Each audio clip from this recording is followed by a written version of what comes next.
Boinda Sai complex. ସେଦିନ ଥିଲା September 1, 2022। ମୋ ସେବା କେନ୍ଦ୍ର।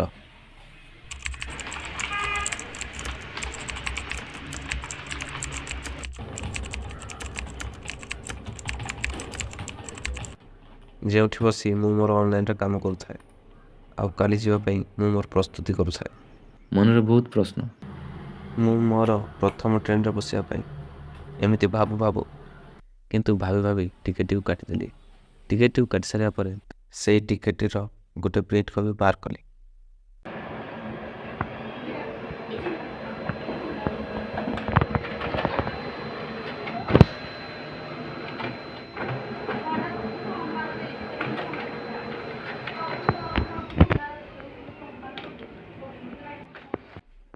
ଟିକେଟ୍ଟି ବାହାରିଗଲା ପରେ ତାକୁ ହାତରେ ଧରି ଟିକେ ଦେଖିଲି।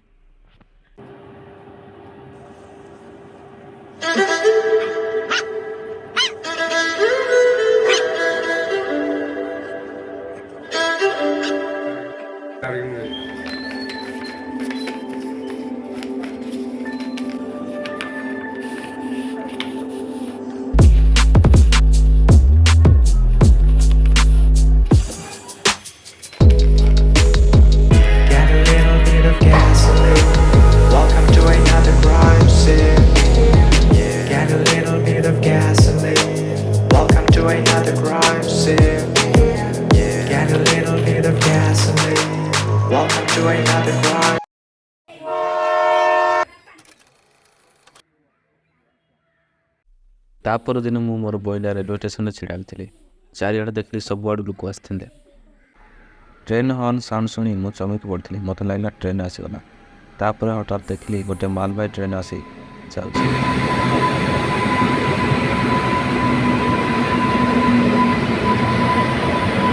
କୁହୁଡ଼ି ପାଗ ଯୋଗୁଁ କାହାକୁ ଦେଖାଯାଉନଥାଏ, କିନ୍ତୁ ଟ୍ରେନ୍ଟି ବହୁତ ବିଳମ୍ବରେ ଆସିଥିଲା।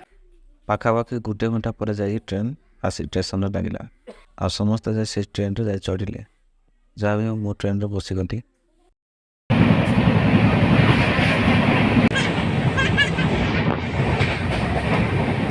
ବସିବା ପରେ ପ୍ରବଳ ବର୍ଷା ହେଲା, ଯାହାଫଳରେ ଟ୍ରେନ୍ଟି ପୁରା ଏସିରେ ବସିବା ପରି ଲାଗିଲା। ପାଖରେ ଜଣେ ବୁଢ଼ା ମଉସା ବସିଥିଲେ। ତାଙ୍କୁ ବହୁତ ନିଦ। ସିଏ ଆଉ ଶୀତରେ ପୁରା ଘୁଙ୍ଗୁଡ଼ି ମାରୁଥିଲେ। ଟ୍ରେନ୍ଟି ଝୁଲି ଗଲା ପରି ଲାଗୁଥାଏ, ଯେମିତି ଦୋଳି ଖେଳିଲା ପରି। ଟ୍ରେନ୍ରେ ବସିବା ମୋର ପ୍ରଥମ ଥର ବହୁତ ଆନନ୍ଦରେ ଥିଲା। ହଠାତ୍ ମୋତେ ବି ଆଖିରେ ନିଦ ଆସିଗଲା। ମୋତେ ବି ନିଦ ଲାଗୁଥାଏ, କିନ୍ତୁ ଉଠି ନିଜର ଲକ୍ଷ୍ୟସ୍ଥଳରେ ନ ପହଞ୍ଚିବା ଯାଏ ନିଦ ବି ଭାଙ୍ଗି ପଡ଼ୁଥାଏ। ପାଖରେ ଛୋଟ ଛୁଆମାନେ କୁରକୁରି ଖାଇବାରେ ଲାଗି ପଡ଼ିଥିଲେ। ଏମିତି କିଛି ସମୟ ଶୋଇକି ଉଠିବା ପରେ ଟ୍ରେନ୍ଟି ବହୁତ ଗତିରେ ଚାଲିଥାଏ। ହଠାତ୍ ଦେଖୁ ଝାରସୁଗୁଡ଼ା ଷ୍ଟେସନରେ ଯାଇକି ଟ୍ରେନ୍ ପହଞ୍ଚିଗଲା।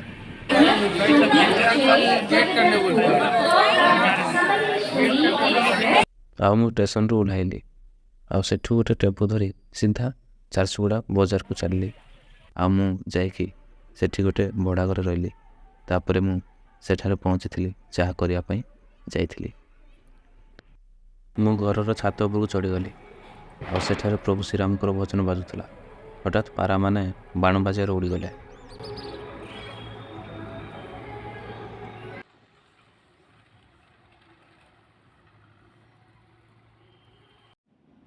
ଛାତ ଉପରେ ଥାଇ ମୁଁ ପ୍ରକୃତିର ସୌନ୍ଦର୍ଯ୍ୟକୁ ଦେଖୁଥାଏ।